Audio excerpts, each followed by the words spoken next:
Bom dia, igreja! A paz do Senhor! Leitura bíblica de hoje para darmos início a mais um novo dia, a mais uma continuidade das nossas séries de devocionais sobre Provérbios. Hoje nós vamos estudar o capítulo 21 de Provérbios, que amplia a nossa visão sobre a soberania de Deus no topo das estruturas de poder mundial. Aprofunda as dinâmicas financeiras de causa e efeito e nos confronta sobre a hipocrisia de rituais religiosos que tentam mascarar a falta de justiça na prática. O estudo de hoje está quentíssimo. Vamos começar com os nossos versículos chaves, para assim a gente dar continuidade à busca pela sabedoria que Salomão tanto nos ensina. Amém? Vamos continuar. Provérbios capítulo 21, versículo 1. Difícil de falar isso aí. Versículo 1. O coração do rei não é como um ribeiro de água nas mãos do Senhor. Ele o direciona para onde quiser.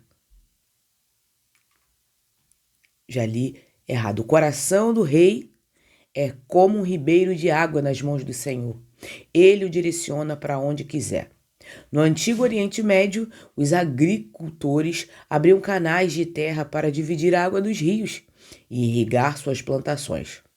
Salomão usa essa imagem para mostrar que, por mais poderoso que seja um governante humano, Deus consegue construir a sua vontade e suas decisões para cumprir os seus propósitos de soberania.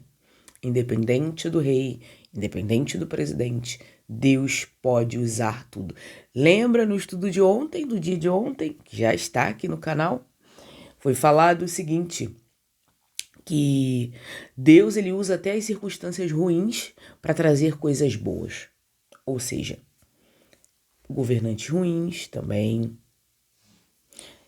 pessoas que não são tão boas, para nos ajudar a entrar no propósito de Deus, para viver o propósito de Deus. Ele usa tudo, circunstância, causa, pessoa, tudo para nos ajudar.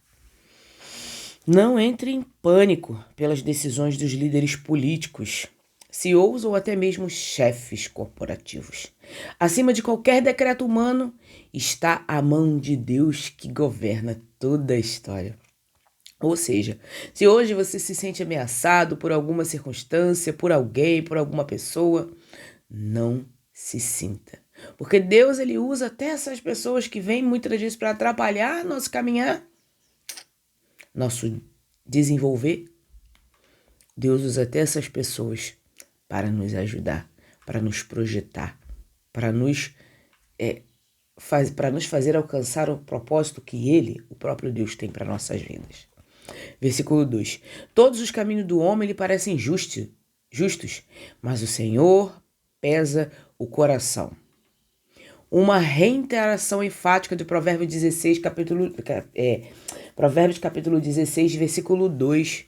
O ser humano tem capacidade quase infinita de criar justificativas nobres para atitudes egoístas.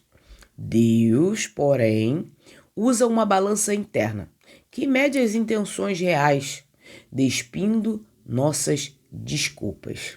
Ou seja, podemos planejar, tramar, falar coisas que muitas das vezes até parecem justas aos olhos do homem. Mas Deus conhece a intenção do nosso coração. Ele sabe o que realmente o nosso coração precisa, o que o nosso coração necessita, aonde que a nossa intenção quer chegar. Deus sabe de tudo. Ou seja, se vai fazer um pedido para Ele, peça realmente para ajudar a obra. Se você estiver pedindo para sua autoexaltação, para sua autopromoção, para que você seja visto, exaltado,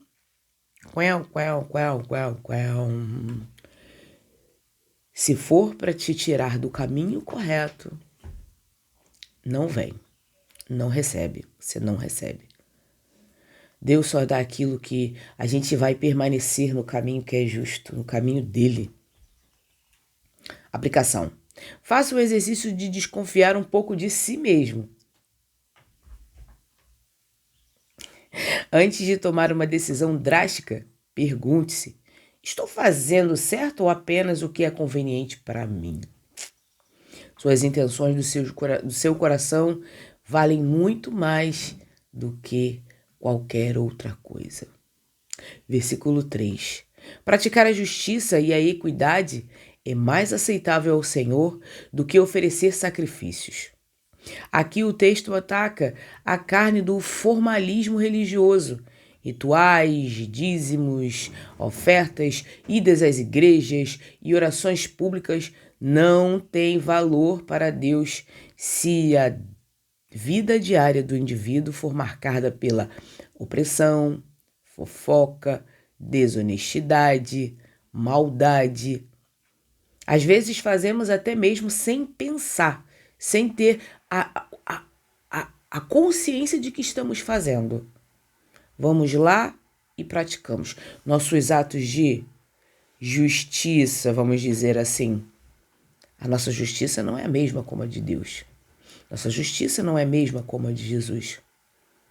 Temos o olhar somente raso das nossas proporções, daquilo que a gente já viveu. Mas Deus viu tudo.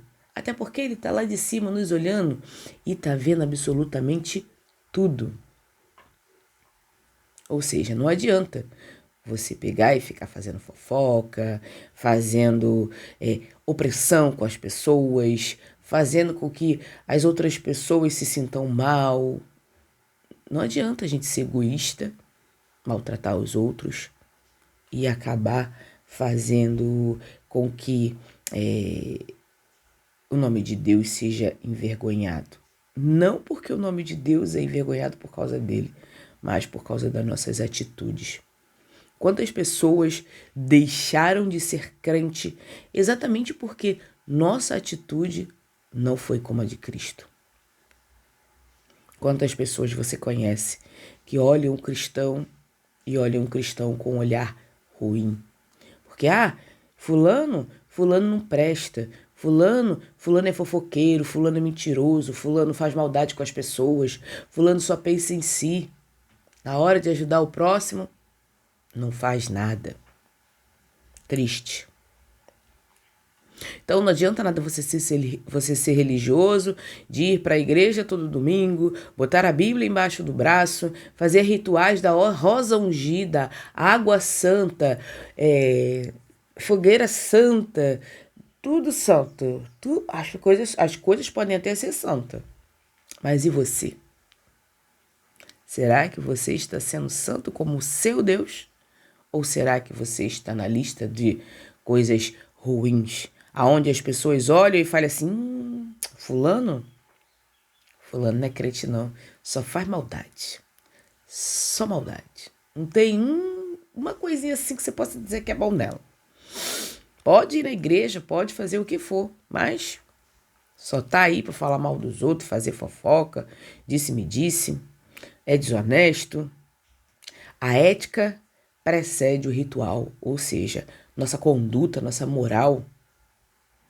Deus não quer apenas uma liturgia domingo. Ele quer sua retidão na segunda-feira de manhã, de tarde, de noite, na terça, na quarta, na quinta, na sexta, no sábado. Deus quer que você seja uma pessoa íntegra todos os dias. Trate as pessoas com justiça no mercado, onde você estiver, aonde a sua planta do seu pé pisar, seja uma pessoa íntegra, uma pessoa justa, tratando as pessoas melhor do que a você mesmo. Tem gente que, eu vou me dar bem, vou passar aqui na fila, aqui na frente de fulana no mercado, porque, tá dando muito mole, vou passar à frente dela mesmo. E as pessoas são assim. E acabam atropelando seus próprios pés, botando os pés pelas mãos.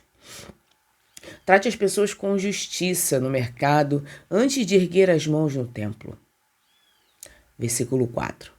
Olhar altivo e coração orgulhoso? A lâmpada dos ímpios são pecado. A lâmpada aqui representa a cosmovisão do ímpio, a luz pela qual ele enxerga a guia da sua vida. Se a lente pela qual a pessoa enxerga o mundo é soberba e egoísmo, tudo que ela produz e decide é contaminoso pelo pecado. Cuidado com o sucesso que te faz olhar os outros por cima, de cima para baixo.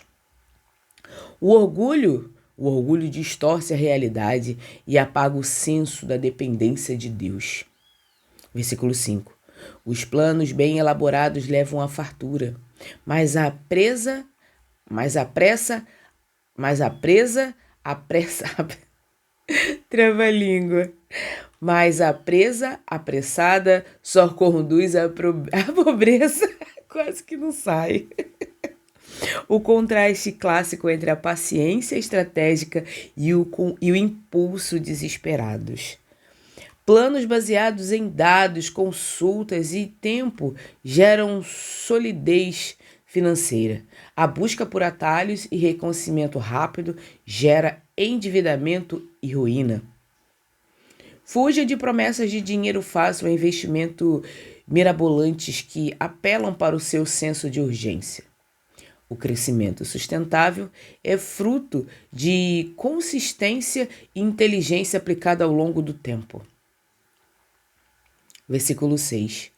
A fortuna obtida por meio da língua mentirosa é ilusão fugaz e armadilha mortal.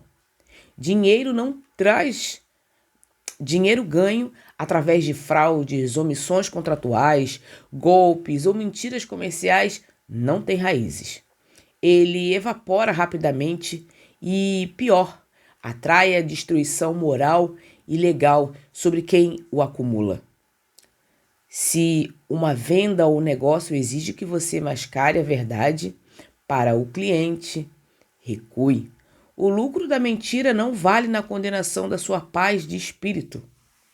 Ou seja, aquilo que fazemos de errado, seja você viu que alguém deixou um dinheiro cair no chão, você pegou e guardou, tá errado. Se você pegou e viu que caiu da pessoa, você devolve. Não é seu, não te pertence. Ou um celular que você pega de alguém que não é seu, não é seu. Devolva. Não é para ser seu. E tudo isso, tudo que é ganho ilegalmente, não é para ser nosso. Trabalhe e conquiste. Busque crescimento. Versículo 7. A violência dos ímpios o arrastará, pois eles se recusam a agir com justiça. O mal carrega em si um efeito bumerangue. Agressividades, abusos e opressões criam uma força de reação social e espiritual que acaba tragando e destruindo o próprio agressor. Não use de força bruta, intimidação ou humilhação para conseguir o que quer no seu ambiente, ou até mesmo no seu lar. O que se ganha no grito, perde-se na vida. Ou seja, deixe a ignorância para fora. Não traga para dentro dos seus relacionamentos. Não traga para dentro da sua casa. Versículo 8. O caminho do culpado é tortuoso, mas a conduta do inocente é reta.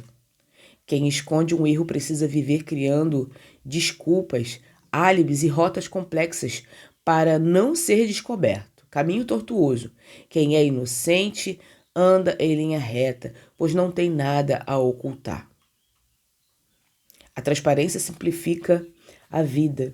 É exaustivo manter aparências e mentiras. Decida pela verdade, pelo caminhar de forma leve. Versículo 9.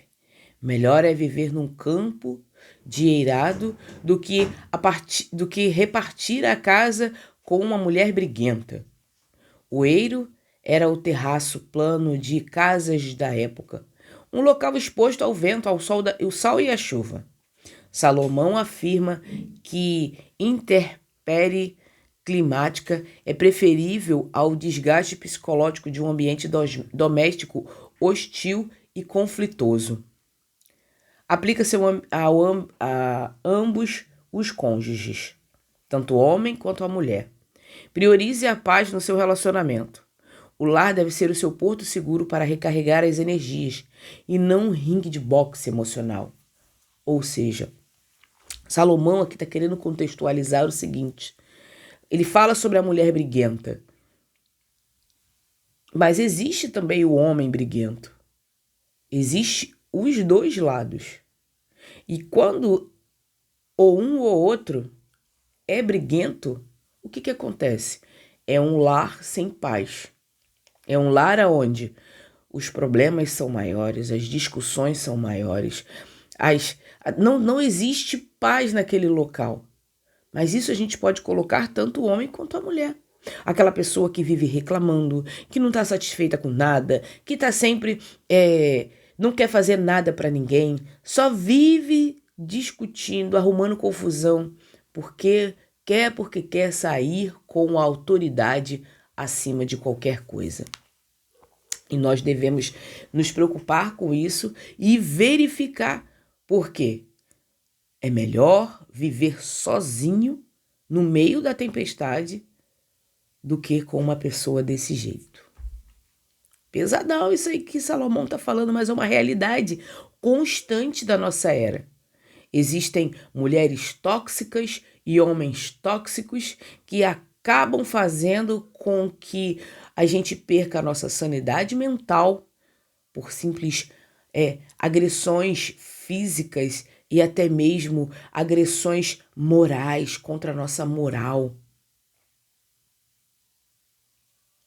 Atacam o psicológico um do outro. Será que Deus quer isso pra gente? Eu acredito que não. Salomão aqui está dizendo que é melhor viver longe, léguas de distância. Então, se você tem o seu cônjuge, cuide, ame, ajude-o a crescer.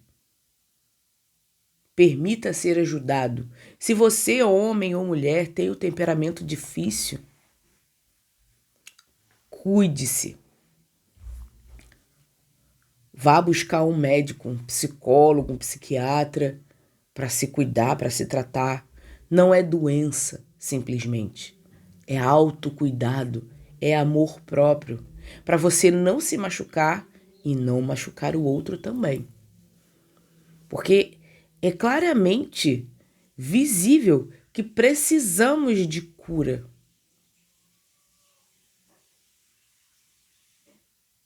Quando temos esse tipo de comportamento. E isso aqui não é só para a mulher, é para a mulher e para o homem também. Vamos nos cuidar. Versículo 10. O ímpio deseja o mal com ânsia. O seu próximo não encontra nele compaixão. A perversidade madura altera os desejos da alma. O ímpio sente fome da destruição alheia e seu coração tornou-se calejado, incapaz de exercer empatia e misericórdia. Monitore suas reações diante da queda de adversários. Sentir prazer no sofrimento de alguém é um sinal de que o coração está endurecendo. Versículo 11. Quando o zombador é castigado, o ingênuo obtém sabedoria. Quando o sábio é instruído, recebe conhecimento. Retoma a pedagogia social do capítulo 19, versículo 25. O ingênuo aprende pelo medo, ao ver o tombo do arrogante. Já o sábio não precisa de espetáculo da dor alheia. Ele aprende simplesmente recebendo instruções diretas e observando-a. Ou seja, aqueles que têm sabedoria, eles não precisam ver a queda do outro ou até mesmo a sua queda. Ele recebeu a instrução e logo que ele recebeu a instrução, ele começa a aplicar. Assim funciona no nosso dia a dia, na nossa caminhada cristã.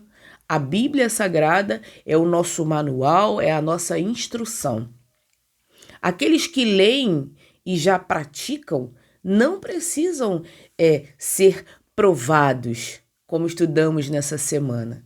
Aqueles que leem e praticam, esses já conseguem ter uma evolução espiritual. E no momento da provação, vai saber como sair dela. porque já tem o manual, já leu. Seja um aluno inteligente. Não espere que o mundo quebre suas pernas para você entender a gravidade das leis morais. Aprenda com os conselhos, livros e principalmente com as Sagradas Escrituras. Versículo 12. O justo observa a casa dos ímpios e os lança à ruína. O justo, com a inicial maiúscula, refere-se a Deus. Ele faz uma auditoria silenciosa na vida e nas estruturas daquele que prosperam cometendo injustiça. E no tempo certo desmorona suas funções. Não se perturbe com o palácio construído pela corrupção. A fiscalização divina está em andamento e a sentença de despejo é certa. Versículo 13. Quem fecha os ouvidos ao clamor do pobre, também clama e não será ouvido. A lei da reciprocidade espiritual e social, ignorar a dor e o pedido de socorro de quem não tem recursos, fecha as portas do céu e da terra para as nossas próprias orações e momentos de necessidade futura. Desenvolva a sensibilidade social. Se alguém em real necessidade bater a sua porta ou cruzar o seu caminho, faça o que estiver ao seu alcance. A indiferença é o pior dos pecados relacionais. Ajude quem precisa. Versículo 14. O presente dado em segredo acalma a ira, e o suborno oferecido às ocultas apazigua o maior furor. Uma contestação pragmática, não em endosso moral à corrupção, da diplomacia antiga. Gestos generosos ou apelos financeiros discretos têm poder psicológico de desarmar ressentimentos poderosos. Na resolução de conflitos, a discrição e a generosidade funcionam melhor do que discursos públicos de autojustificação. Um gesto gentil, reservado, desfaz nós imensos. Versículo 15. A execução da justiça, a alegria dos justos, mas o terror dos malfeitores. O caráter de uma pessoa determina sua reação diante do cumprimento das regras. Quem vive corretamente celebra a ordem. Quem vive à margem da lei entra em pânico quando a justiça funciona. Avalie suas emoções quando regras de conformidade e auditorias são implementadas em seu setor. O justo não teme a fiscalização. Versículo 16. Quem se afasta do caminho do bom senso irá repousar na assembleia dos mortos. Afastar-te da sabedoria e do discernimento prático não é um erro estático, é uma rota de autodestruição. O destino final da tolice contumas é a ruína precoce da vida. O bom senso é o guarda-costas. Desprezá-lo para viver de forma inconsequente e baseada apenas em excentricamente é assinar o próprio atestado de óbito. Fortão isso aí, hein?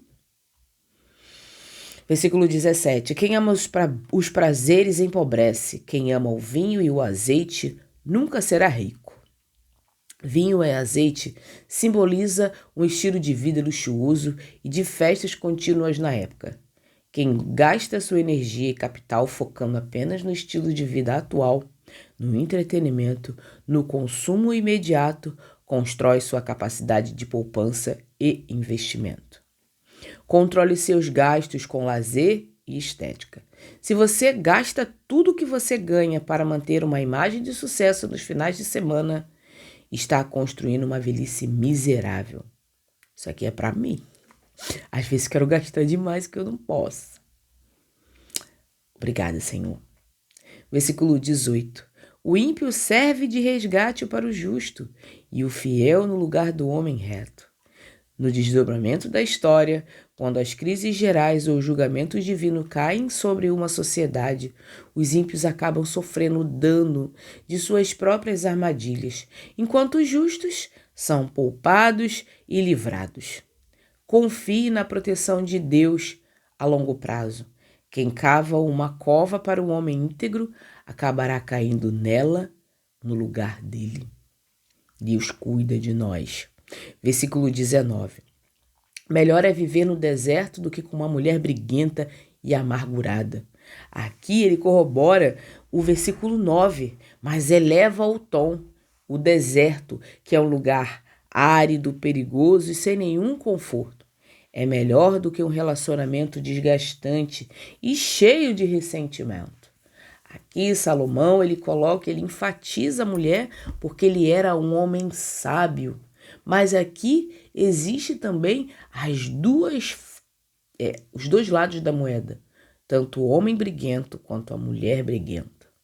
São ambos pessoas que têm em sua mente, em seu coração cauterizado o que não provém do Senhor.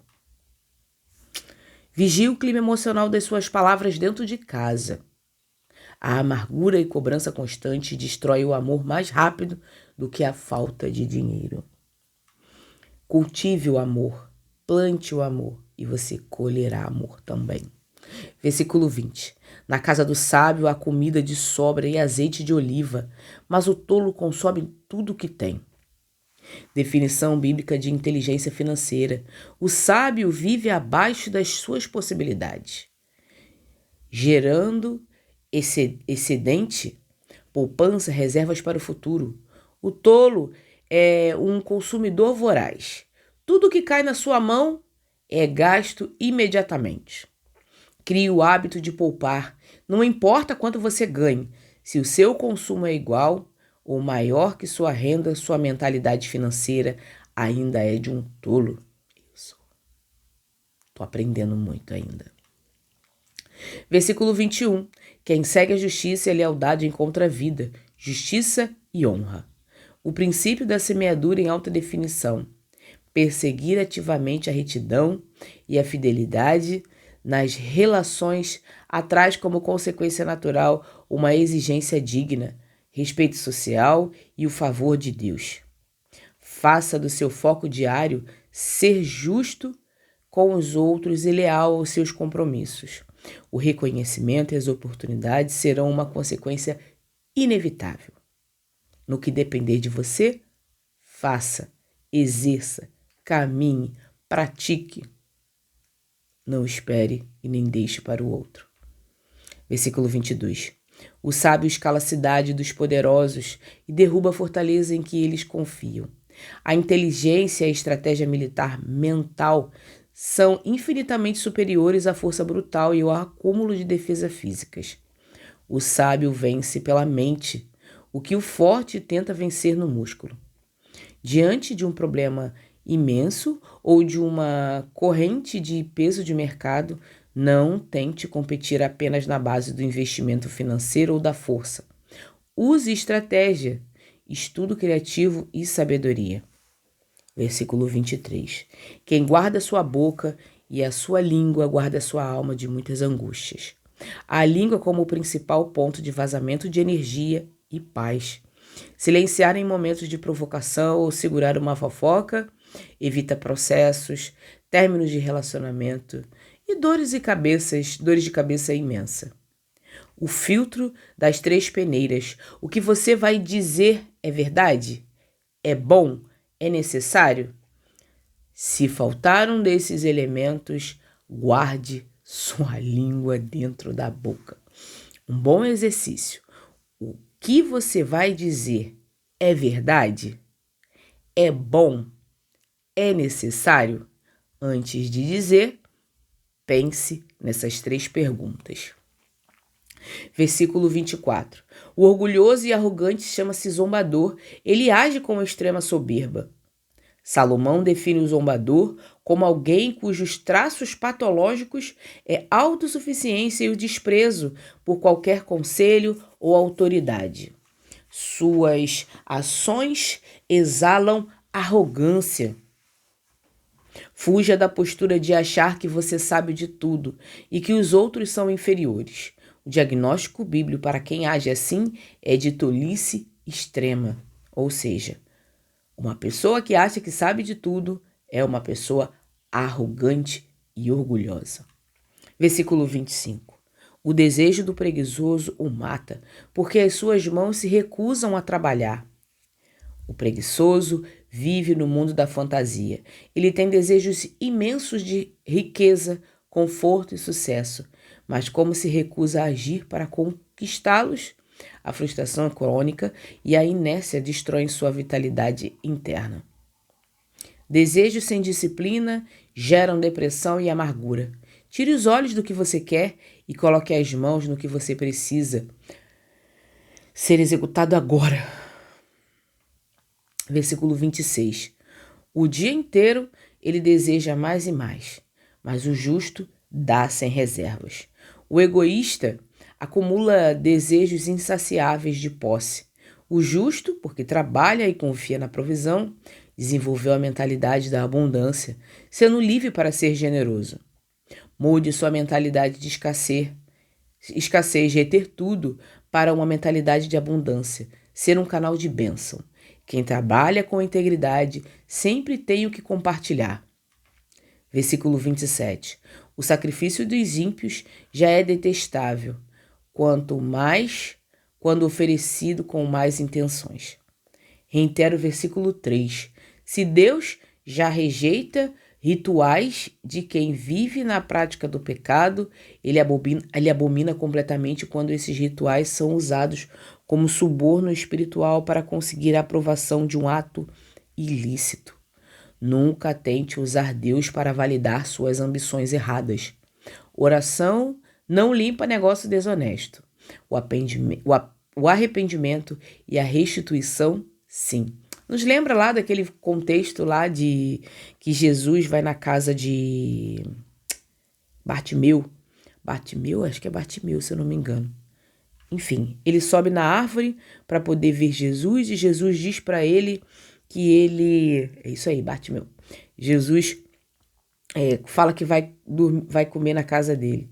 E quando ele chega lá, Jesus não abre a boca, não fala nada. E ele fala, mestre, vou restituir algumas vezes mais aquelas pessoas que eu retirei. É isso que Deus quer. Um coração de restituição. Se você causou mal a alguém, restitua pedindo perdão.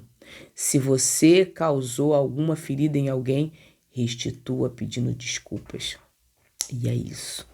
Versículo 28. A testemunha mentirosa perecerá, mas o testemunho do homem que ouve com atenção terá validade permanente. A mentira em juízo desmorona na primeira acareação séria, mas quem fala com base em fatos, escutativa, observações cuidadosas, constrói um testemunho inabalável e duradouro. Antes de emitir um parecer profissional, um julgamento familiar ou um testemunho, certifique-se de ter ouvido com atenção todos os detalhes. A precisão gera autoridade. Versículo 29. O ímpio mostra no rosto a sua arrogância, mas o justo reflete sobre os seus caminhos. O perverso usa uma máscara de falsa segurança e endurecimento facial para intimidar ou parecer inabalável. O justo não precisa desse teatro. Ele gasta energia olhando para dentro, avaliando e corrigindo sua própria rota. Abandone a necessidade de parecer infalível ou durão para os outros. Use seu tempo para fazer uma autoanálise e correções de rotas internas dentro de nós mesmos. Versículo 30. Não há sabedoria, nem discernimento, nem conselho que possa opor-se ao Senhor. O ápice da teologia de Provérbios. Nenhuma inteligência humana, plano genial, comitê de crise ou conspiração política pode travar, atrasar ou anular os decretos soberanos de Deus. Ninguém tem poder maior do que Ele. Nós pedimos em oração, mas o fazer é dele, o exercitar é dele. Quem vai fazer com que aconteça é ele e não sou eu, e nem governante nenhum. Se você está alinhado com a vontade de Deus, descanse, Nenhuma artimanha humana ou corporativa contra a sua vida prosperará além do limite que Deus permitir. Ninguém tem o poder de fazer nada com você, somente aquilo que o Senhor permite. Versículo 31. Prepara-se o cavalo para o dia da batalha, mas o Senhor é quem dá a vitória. O equilíbrio perfeito entre a responsabilidade humana e a soberania divina. Preparar o cavalo significa treinar, estudar, planejar e fazer a sua parte técnica da melhor forma possível. Mas a vitória, o resultado final, pertence exclusivamente à graça e ao controle de Deus. Tudo está nas mãos dele, tudo é por intermédio dele. Tudo é ele quem determina, quem faz e quem permite que as coisas aconteçam. Estude para a prova, treine para a apresentação, monte o plano de negócio com rigor técnico, faça tudo o que um profissional excelente faria, mas coloque a sua fé no Senhor, não no seu cavalo, não em você mesmo. O capítulo 21 de Provérbios, ele estabelece uma forma de sucesso sustentável, baseado no tripé, planejamento, retidão social e dependência divina. Essas 3 lições chaves para nos guardarmos. A ilusão do atalho financeiro, a pressa, versículo 5, a mentira comercial, versículo 6, e o consumismo desenfreado, versículo 17 e 20, são os motores da pobreza crônica. O sábio planeja e retém excedentes. O caráter acima do ritual. Deus fecha os ouvidos a quem ignora o necessitado, versículo 13. E abobina a espiritualidade que tenta camuflar um coração justo, versículo 3 e 27. O verdadeiro altar é a nossa conduta de segunda a sábado. A tática do cavalo. Nós fazemos a nossa parte com excelência e preparamos a estrutura no versículo 31, mas descansamos sabendo que o resultado final é um decreto da soberania do Pai, versículo 1 e versículo 30. Hoje, ao organizar nossas finanças, nossos projetos, aplique a regra do versículo 20. Separe uma porcentagem do que você ganha para a poupança antes de gastar tudo com prazeres e vinho, como no versículo 17. E nas suas batalhas, sejam elas pessoais, interpessoais, profissionais, diárias, prepare o seu cavalo com dedicação, mas entregue a vitória nas mãos do Senhor. Tudo está nas mãos do nosso Mestre. Amém? Vamos orar? Paizinho amado e querido Deus, graças te damos por mais um dia que se chama hoje. Senhor, muito obrigada pelo teu amor, pela tua misericórdia, por tudo que o Senhor representa em nossas vidas. Perdoe nossos pecados, nossas falhas e nos dirija, Pai. Hoje eu oro e já te agradeço em nome de Jesus. Amém.